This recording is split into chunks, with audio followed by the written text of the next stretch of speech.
So, I'm gonna make some other videos talking about music, talking about my opinions on different artists and different genres and stuff like that.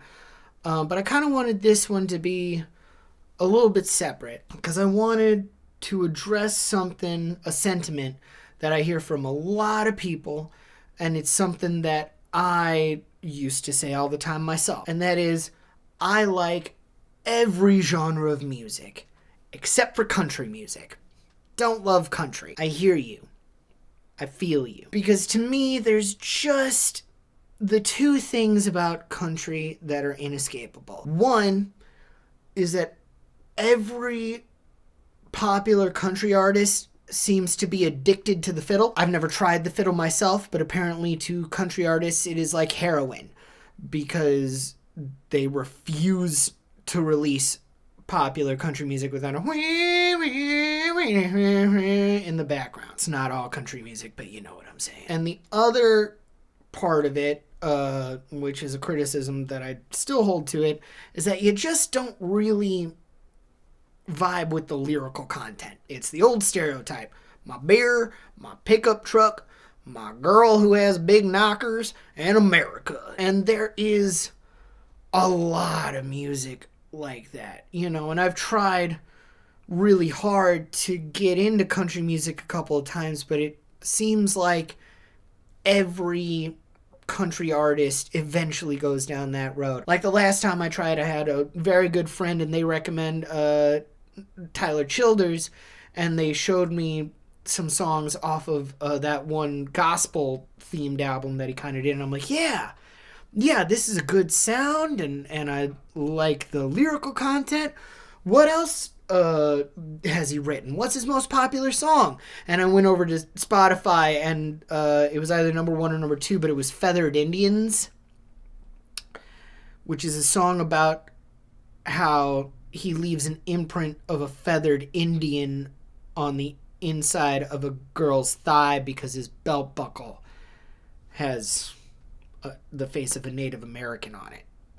And I was like, there you are. There's country. There's the country that I know. And I'm not here to defend modern pop country, right? That's not why I'm here. I want to tell you that old country, and I mean like old country, and I mean like old country, is gangster as fuck, homie. Ooh, I'm talking about like those old, almost folk songs that like Johnny Cash kind of covered, and some of those, older artists, a lot of them on like those really grainy sounding recordings because the vinyl hasn't held up all that well. Those country songs are different. Because modern country music, you have that story that they tell. It's like, my girl left me and she took the car and she took the dog, and now I'm sad about it, and I don't know what to do about it. That's new country music. Old country music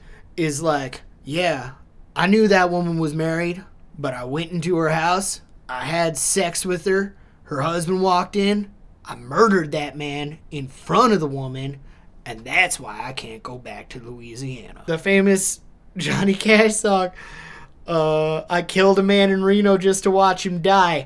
That's the energy of old country music. New country music, I got myself a new pickup truck.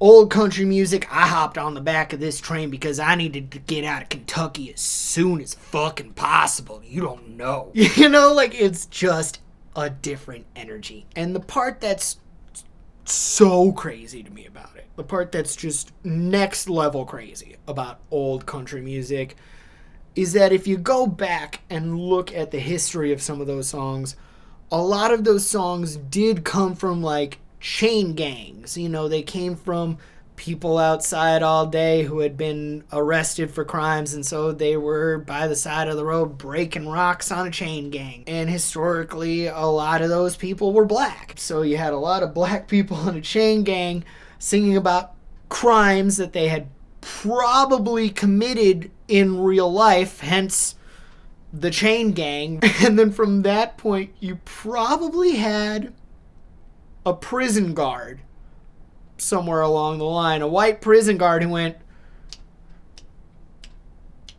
That's catchy right there. And then went home and is like, hey, honey, I heard the catchiest song at work today when I was watching the Chain Gang out there. Fetch my banjo. Let me do this real quick. Oh, I killed that girl in Louisiana and I can't go back for no bandana. Oh, wow, that's good. You know what that needs? A fiddle.